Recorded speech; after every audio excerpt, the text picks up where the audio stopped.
स्वर सुधा मंच पर प्रस्तुत है सुविख्यात कथाकार सुधा अरोड़ा की कहानी कांसे का गिलास।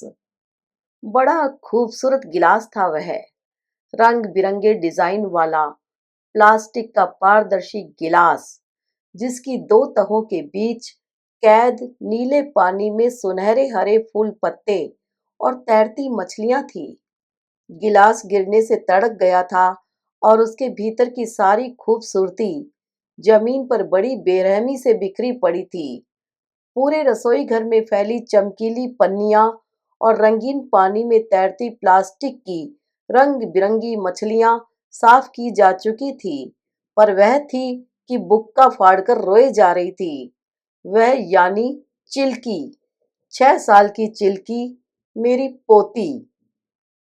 बस, अब चुप, बहुत हो गया। काफी देर प्यार से समझा चुकने के बाद मैंने अपने स्वर में आए डांट डपट के भाव को बेरोक-टोक उस तक पहुंचने दिया। पहले शोभा ताई को डांटो, उसने मेरा गिलास क्यों तोड़ा? रसोई में काम करती शोभा तक ले चलने के लिए वह मेरा हाथ पकड़कर खींचने लगी। पहले तेरे पापा को न डांटूं, जिसने इतना महंगा गिलास तुझे लाकर दिया। मैंने उसके पापा और अपने बेटे निखिल के प्रति अपनी नाराजगी जताई। उसकी रुलाई एकाएक और तेज होकर कानों को अखड़ने लगी। उफ, अब क्या हो गया? मेरा धीरज जवाब दे रहा था। पापा ने नहीं, वह सुबकने लगी, सुबकती रही, फिर धीरे से बोली, यह मम्मा ने लाकर दिया था। मम्मा यानी नेहा, मेरी बहू। मैं सकते में आ गई। वह जिसके नाम से हम सब अपना पल्ला बचाकर चलते थे, जैसे वह अछूत हो। इसी तरह जब तब हमारे ठहरे हुए संसार को तहस नहस करने चली आती थी। नेहा को इस घर से गए 1 साल होने को आया था, पर चिल्की उसे भूलती नहीं थी। कभी लाल हेयर क्लिप, कभी जयपुरी जूतियां, कभी टपरवेयर का टिफिन बॉक्स, कभी डोनाल्ड डक की मूठ वाली छतरी, कभी बालों पर टंगा सन ग्लास। चिल्की के सामने किसी न किसी बहाने से उसकी प्यारी मम्मा आकर ठहर जाती और हमारे हुश हुश करने के बावजूद ओझल होने का नाम नहीं लेती। अब चिल्की पर नाराज होना संभव नहीं था। उसका ध्यान गिलास से हटाना अब दूसरे नंबर पर चला गया था।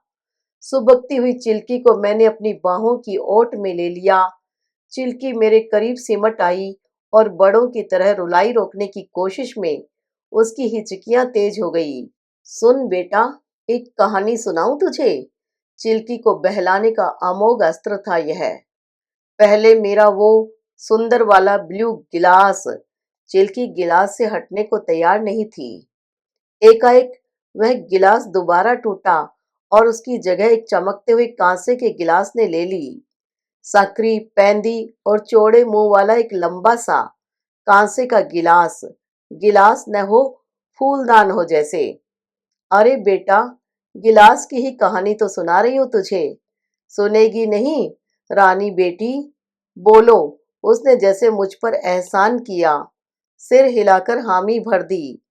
तब मैं तेरी ही तरह 6 साल की थी, इतनी छोटी, चिल्की जैसी।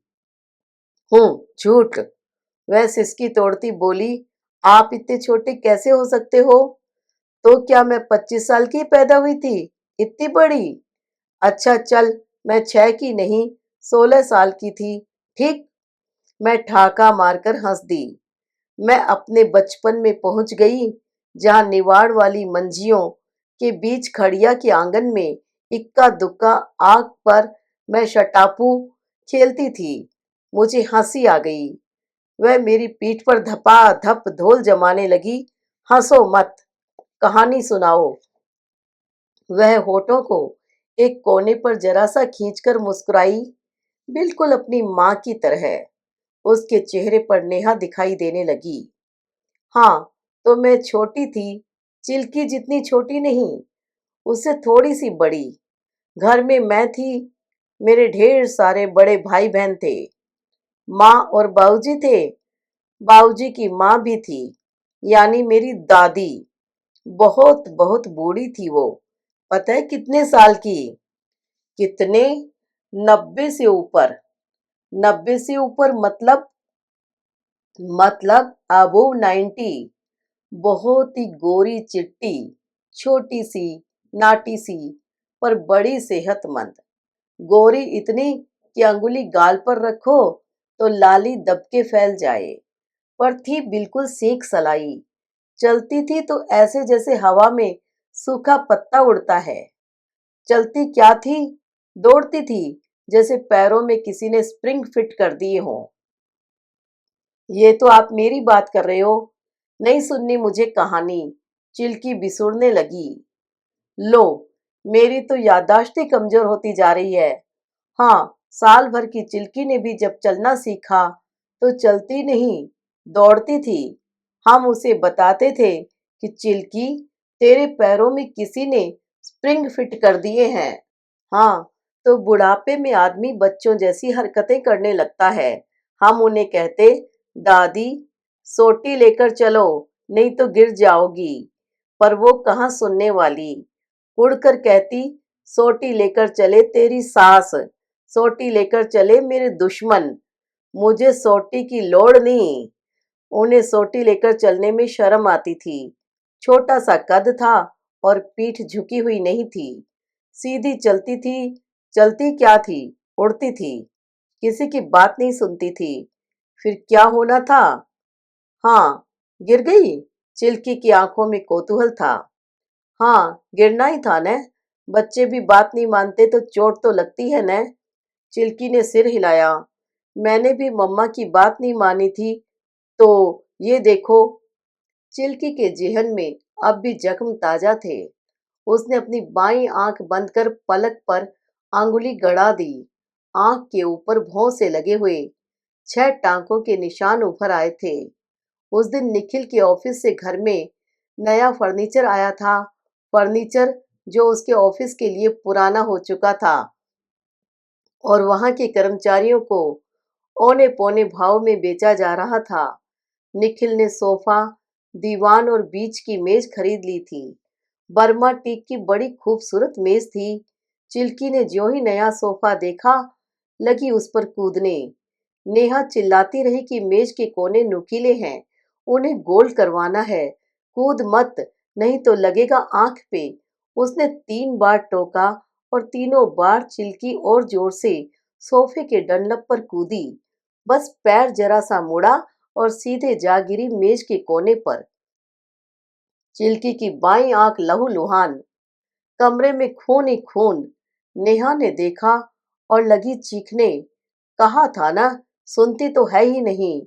उसको उठाकर दौड़े अस्पताल। सबकी जान सांसत में। चोट गहरी थी पर आंख बच गई थी। 6 टांके लगे। वह मेज उठाकर परछत्ती पर रखवा दी। जब तक यह बड़ी नहीं हो जाती, यह मेज अब वहीं रहेगी। निखिल बड़बड़ाता रहा और नेहा उसे कोसती रही। अपने दफ्तर का यह कूड़ा कचरा उठाकर घर लाने की जरूरत क्या थी? जमीन पर गद्दे और गांव तकिए थे तो सोफे के बगैर भी घर कितना खुला खुला लगता था। अब कमरे में चलना मुहाल हो गया है। कहीं कुछ सस्ता देखा नहीं कि उठाकर घर में डाल दो। घर न हुआ, स्टोर रूम हो गया। चिल्की तो उस दिन के बाद से कुछ संभल कर चलने लगी। फिर कभी उसे टांके नहीं लगे। पर दादी तो एक बार गिरी तो फिर नहीं उठी। कूल्हे की हड्डी चटक गई थी। 1.5 महीने टांग पर वजन बंधा रहा। हड्डी की तरेड़ तो ठीक हो गई, पर जब तक हड्डी जुड़ती, टांगे बिस्तर पर पड़े पड़े सूख गई। अब टांगों ने उनका वजन उठाने से इनकार कर दिया था। फिर फिर क्या? बड़ी मुसीबत। हमेशा उड़ती फिरती दादी बिस्तर से जा लगी। ऊपर से उनकी जिद कि अब तो वजन उतर गया है, अब बिस्तर पर उनको पॉट नहीं चाहिए। उनके लिए शहर से 2 कुर्सियां मंगवाई गई, एक पॉट वाली, एक पहिए वाली, जिस पर बिठाकर उन्हें दिन में एक बार अमरूद और सीताफल के पेड़ के पास ले जाना पड़ता। किस अमरूद को थैली लगानी है, कौन सा सीताफल पक गया है, कौन सा अमरूद बंदर आधा खा गया है, सबकी खोज खबर रखती थी वो। कौन सी चाची कितने दिनों से हालचाल पूछने नहीं आई, कौन आके कितनी बार उनसे उनकी उम्र पूछता है। कितने साल की थी वो, उन्हें अपनी ठीक ठीक उम्र कहाँ मालूम थी। वो तो ऐसी बताती थी, जनरल डायर ने गोलियां चलवाई थी तो उन्होंने नाड़े वाली सलवार पहनना शुरू कर दिया था। गांधी जी का भाषण सुन के घर पहुंची तो तेरे दादाजी की नई नौकरी लगने की चिट्ठी आई थी। उनकी हर याद किसी न किसी बड़ी घटना से जुड़ी थी। कोई उनसे कहता कि झाई जी, आप तो 90 टाप गए हो, तो उन्हें बड़ा बुरा लगता। कहती, नहीं अभी 3 महीने बाकी हैं, मैं 90 की हुई नहीं और मुझे सब 90 की बताते हैं। और हो भी गई तो क्या, 90 से ऊपर आदमी जीना बंद कर देता है क्या। कोई उम्र पूछ लेता तो चिढ़ जाती। एक बार तो एक रिश्तेदार से भिड़ गई। उन्होंने उम्र पूछी तो बहुत धीरे से उससे बोली, पहले तू बता, तू कितने साल का है। उसे सुनाई नहीं दिया। उसने कहा, क्या पूछा आपने। तो कहती है, अब तू मुझसे इतने आहिस्ते से पूछ, मैं तुझसे ज्यादा अच्छा सुन लेती हूँ। मैं बिना चश्मा लगाए जपजी साहब का पाठ कर लेती हूँ। फिर तू 70 का हुआ तो क्या, मैं 90 की दहलीज पे पहुंची तो क्या। लोग जब खुद ऊंचा सुनने लगते हैं तो सारी दुनिया उन्हें बहरी दिखाई देती है। चिल्की ने खिलखिल हंसना शुरू किया। आपकी दादी बहुत जोक मारती थी, है न। हाँ, बड़ी जिंदा दिल थी वो। अपनी सेहत का बड़ा ख्याल रखती थी। शाम की चाय के साथ कुछ नमकीन खाती, जैसे चिवड़ा या निमकी या आगरे का दालमोठ। दालमोठ उनको बहुत पसंद था। इसके बाद क्या करती, हथेलियों पे जो चिकनाई लगी रह जाती उसको सबकी नजरें बचाकर हाथों और पैरों में रगड़ लेती। एक बार हम बच्चों ने उन्हें ऐसा करते देख लिया। छी छी, छी छी। हमने कहा, दादी ये मिर्च मसाले वाला तेल रगड़ते हो, गंदा नहीं लगता, जलन नहीं होती। उन्होंने हम बच्चों को पास बिठाया, बोली, अब कौन उठ के हाथ धोए। इस तरह एक पंथ दो काज होते हैं।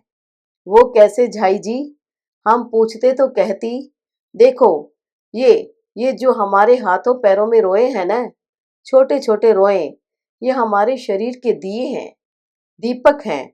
जैसे दियों को जलने के लिए तेल की जरूरत होती है ना, वैसे ही इन्हें जलाए रखना है तो इनमें तेल डालना पड़ेगा, तभी तो ये गर्म रहते हैं, खुश हो जाते हैं। देखो ये चहक गए ना। जब ये दिए बुझ जाते हैं तो शरीर ठंडा हो जाता है और बंदा सफर पे निकल जाता है। सफर पे यानी उनका मतलब था मर जाता है। हमने कहा, पर ये नमकीन तेल क्यों लगाते हो, नहाते समय तेल की मालिश किया करो। तो कहती थी, वो तो मैं तेरी माँ से छुपा के करती हूँ। कड़वे तेल की शीशी रख छोड़िए गुसल खाने में। माँ मना करती है क्या, हम पूछते तो कहती, नहीं, मजाल उसकी कि मुझे मना करे, पर तेरी माँ ने देख लिया तो सोचेगी नहीं कि बुड्ढी के पैर कब्र में लटके हैं और शरीर के मल्हार हो रहे हैं।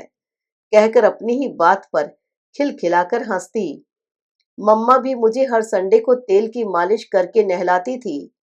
मम्मा को तो मसाज वाली आंटी आके मसाज करती थी। मम्मा तो पूरी नंगू हो जाती थी। चिल्की फिर हंसने लगी। मैंने लंबी सांस भरी। इस लड़की ने कैसी याददाश्त पाई है, नहीं तो बच्चे कहाँ इतना याद रखते हैं। 4-5 साल की उम्र होती क्या है। माँ की कितनी कितनी तस्वीरें इसके जेहन में दर्ज हैं। एकाएक चिल्की का चेहरा बुझ गया। मम्मा अब कभी मिलने नहीं आएगी दादी। चिल्की का स्वर रुआंसा हो गया। चिल्की को इतनी देर तक कहानी सुना सुनाकर फुसलाना बेकार गया था। आएगी क्यों नहीं, आएगी न। कब। चिल्की की आंखों की नमी पर आंखें टिका पाना मुश्किल था। अब तो फोन भी नहीं करती, पहले कर लिया करती थी, 10-15 दिन में एक बार। उस दिन निखिल ने ही डांट दिया, क्यों फोन करती हो बार बार, उसे इस तरह परेशान करने से फायदा। अगर बेटी के लिए तुम्हारे मन में जरा भी माया ममता बची रह गई है तो वह तुम्हें भूल सके, इसमें हमारी मदद करो। सात समंदर पार से अपनी आवाज सुना सुनाकर उसे हलकान मत करो। निखिल की आवाज में कड़वाहट थी और नेहा को कड़वाहट पसंद नहीं थी। उसने फोन पटक दिया और उसके बाद फिर कभी ब्लैंक कॉल तक नहीं आया। समय के साथ साथ रिश्ते धुंधलाने की कोशिश में थे। अच्छा, वो गिलास की बात तो रही गई चिल्कू। अरे हाँ, चिल्की मेरे झांसे में आकर वापस चहक उठी। वो गिलास की कहानी तो आपने सुनाई ही नहीं। वो गिलास तो दादी का था न बेटा, इसलिए तुझे पहले दादी की बात तो सुनानी थी न। नहीं नहीं, अब आप गिलास की कहानी सुनाओ। हाँ, तो दादी के पास एक गिलास था, कांसे का गिलास। कांसा क्या होता है दादी? मैंने आसपास नजर दौड़ाई। कोने में फूलदान था कांसे का। देख, ऐसा होता है कांसा। इसके गिलास भी बनते हैं। वो गिर जाए तो टूटता नहीं। चिल्की की आंखों में लुभा लेने वाली मासूमियत थी। कांसा बहुत नाजुक होता है। उसे फूल भी कहते हैं। जोर से गिरे तो टूट भी जाता है। पर दादी का गिलास बड़ा मजबूत था। खास तरह की बनावट थी उसकी। गिरे तो भी टूटता नहीं था। रिश्ते को इस तरह मत तोड़ो नेहा। कैरियर बनाने के बहुत सारे मौके आएंगे। निखिल नहीं चाहता तो मत जाओ। साम दाम दंड भेद हर तरह से उसे समझाने की कोशिश की थी मैंने। कम से कम चिल्की के बारे में तो सोचो। वह माँ के बगैर रह पाएगी? क्यों बाप के बगैर नहीं रहती क्या? जब निखिल शिप पर चले जाते हैं, 6-6 महीने नहीं लौटते। नेहा भड़क गई थी। इस तरह के मौके बार बार नहीं आते। लेकिन आप लोग हैं कि मेरा साथ देना ही नहीं चाहते। 20 एक दिन बेहद तनाव में गुजरे। बाद में निखिल ने हमें बीच में बोलने से टोक दिया। पता चला कैरियर और जॉब का तो बहाना था। इसकी तह में नेहा और निखिल की आपसी अनबन थी। जिस दिन नेहा को जाना था, वह चिल्की से मिलने आई थी। एक बार उसे भीगी आंखों से प्यार किया, फिर चिल्की को गोद से उतार कर ऐसे एहतियात से रखा जैसे कोई हैंडल विद केयर सामान जमीन पर रखता है। बच्चों की छठी इंद्रिय बहुत तेज होती है। गोद से उतरते ही चिल्की ने सिसकियां ले लेकर रोना शुरू कर दिया था और नेहा ने उसे दोबारा भींच लिया था। माँ के आलिंगन की गर्माहट से चिल्की पिघल गई थी। कभी गलती से भी नेहा के नाम के साथ निखिल कोई विशेषण जड़ देता था तो चिल्की फौरन टोक देती। मेरी मम्मा को ऐसे मत बोलो। मम्मा अच्छी है। अच्छी को वह जोर देकर बोलती। सहसा चिल्की मुझे जमीन पर लौटा लाई। दादी, ये तो हमारे घर से आया है ना? क्या? क्या आया है तेरे घर से? ये ये ये वह दौड़कर फूलदान के पास जाकर खड़ी हो गई। ये दादी, ये तो हमारे घर में था ना। मैं भीतर तक हिल गई। कितनी जल्दी दुनियावी चीजें बच्चों को भी अपनी चपेट में ले लेती हैं। मैंने अपने को फौरन समेटा। पर ये घर भी तो तेरा है न? नहीं है? ये तो पापा का घर है। चिल्की ने फतवा दिया। अच्छा बाबा, ठीक है। ये पापा का, वो तेरा। मेरा कोई घर नहीं। मैंने रोनी सूरत बना ली। नहीं नहीं अच्छी दादी, ये तो आपका घर है, पापा का भी। और उसने मेरे गले में बाहें डाल दी। और मेरा भी। चिल्की अचानक अपनी उम्र से बड़ी हो गई थी और चहकर अब मुझे झांसा दे रही थी। मैं उसकी समझदारी पर हतप्रभ थी। यह बच्चों की नई पीड़ा है। हमारे समय से कितनी अलग, व्यवहारिक और डिप्लोमेट। नेहा के जाने के बाद 3-4 महीने घर वहीं बना रहा था। चिल्की को वही घर अच्छा लगता था क्योंकि वहां से उसका स्कूल नजदीक था और जब तब उसकी सहेलियां खेलने आ जाती थी। पर मेरे लिए दो घरों को चलाना बहुत मुश्किल था और जिस तरह नेहा छोड़कर गई थी, उसके हृदय परिवर्तन की गुंजाइश बहुत कम थी। देर सबेर उस घर को समेटना ही था। निखिल को फिर लंबे दौरे पर जाना था, इसलिए हमने उस घर को समेटने का फैसला लिया। चिल्की को उस घर से आने के लिए राजी करना टेढ़ा काम था। उसका कमरा हमने वैसा का वैसा वहां से शिफ्ट कर इस घर में हूबहू तैयार कर दिया था। पर चिल्की थी कि न अपना घर भूलती थी न कमरा, और उसे जिसने कमरा बड़े मन से बनाया था। पर दादी का भी एक घर था। ठीक, मैंने कहानी के छूटते जाते सिरे को थामा। हाँ, और उनका वो गिलास। चिल की कहानी सुनने की मुद्रा में फिर बैठ गई। तो दादी उस गिलास में ही सुबह पानी पीती थी, फिर उसमें चाय, फिर नाश्ते के साथ गिलास भर दूध, फिर खाने के साथ पानी, फिर शाम की चाय, फिर क्यों, उनके घर में और गिलास नहीं था? चिल्की ने यह सवाल बिल्कुल चिल्की की तरह ही किया। नहीं, गिलास तो बहुत थे बेटा, पर उनको वही गिलास पसंद था। हम सब बच्चे उसको पटियाला गिलास कहते थे। साइज में इतना बड़ा था ना, इसलिए। गिलास का खूब मजाक भी उड़ाते थे। कहते थे, दादी, आप गिलास को लेकर ऊपर कैसे जाओगे? ही। चिल्की खिलखिलाकर हंस दी। फिर क्या बोला आपकी दादी ने? कहने लगी, हट पागल, गिलास वाले तो ऊपर ही हैं। वहाँ गिलास क्या करना है ले जाकर? इसे तो यहाँ वालों के लिए छोड़ जाना है, जैसे वो मेरे लिए छोड़ गए थे। हम बच्चे उनसे मजाक करते, पूछते, झाई जी, आप मरोगे कब? वो हंसती, तेरे घर पोता होगा तब। उन्हें क्या पता था मेरे घर पोता नहीं, पोती होगी चिल्की जैसी। मैंने चिल्की के गाल पर हल्की सी चपत लगाई। आपके दादाजी नहीं थे? दादाजी थे न, ऊंचे लंबे पठान जैसे, बड़े रोबदार, लेकिन वे पहले ही सफर पर निकल गए थे, दादी को अकेला छोड़कर। वैसे तो दादा और दादी की आपस में कभी पटरी नहीं बैठती थी। दोनों में 36 का आंकड़ा था। एक पूरब जाए तो दूसरा पश्चिम। दोनों एक दूसरे की टांग खींचते रहते थे, पर एक दूसरे के बगैर रह भी नहीं सकते थे। इसलिए जब दादाजी मर गए तो सबको लगा कि अब तो दादी भी ज्यादा दिन जिंदा नहीं रहेगी। पर हुआ उलट। दादा के जाने के बाद तो दादी का नक्शा ही बदल गया। हमेशा चुप रहने वाली गिट्टी सी दादी खूब पटर पटर बोलने लगी। हर शनिचर इतवार हवन सत्संग में हाजिरी लगाने लगी। कलफ लगी कड़क साड़ियां पहनने लगी। दादी पोते पोतियों के साथ खूब मस्खरी करती, खूब कहानियां सुनाती, जैसे मैं चिल्की को सुना रही हूँ। चिल्की बड़ी बूढ़ियों की तरह दोनों गालों पर मुट्ठियां टिकाए बैठी रही, लेकिन अपने मरने की पूरी तैयारी उन्होंने कर रखी थी।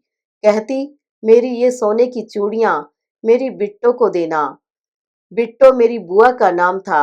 ये कान के बुंदे मेरी पोती को, ये सोने की चैन दूसरी पोती को, ये करधन ये भी बिट्टो को, और ये मेरी आखिरी निशानी, ये गिलास, ये भी बिट्टो को।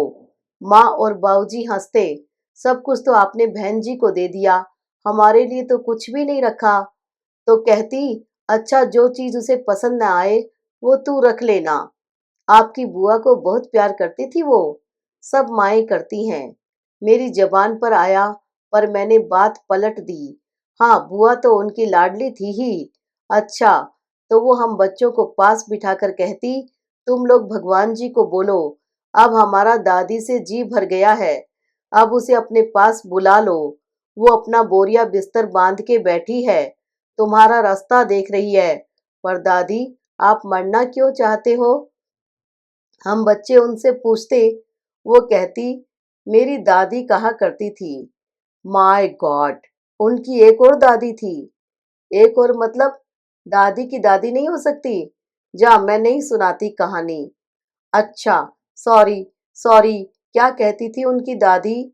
उनकी दादी कहा करती थी, टुरदा फिरदा लोया, बे गया ते गोया, लम्मा प्या तो मोया। इसका क्या मतलब होता है दादी? हाँ, फिर वो मतलब समझाती, चलता फिरता आदमी लोहे जैसा मजबूत होता है। जो वो बैठ गया तो गोबर गणेश, और लेट गया तो मरे बराबर। कहती, मैं तो अब लेट गई, अब उठने की उम्मीद भी नहीं, तो मरे बराबर होने से मरना भला।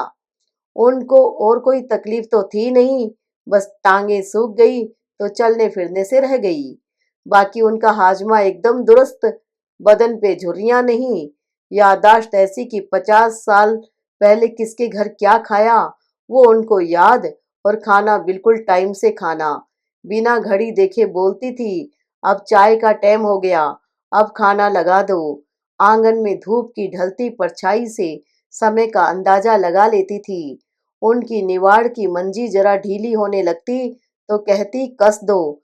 कोई आता, झट उकड़ू होकर कूहनी के बल आधी उठ जाती।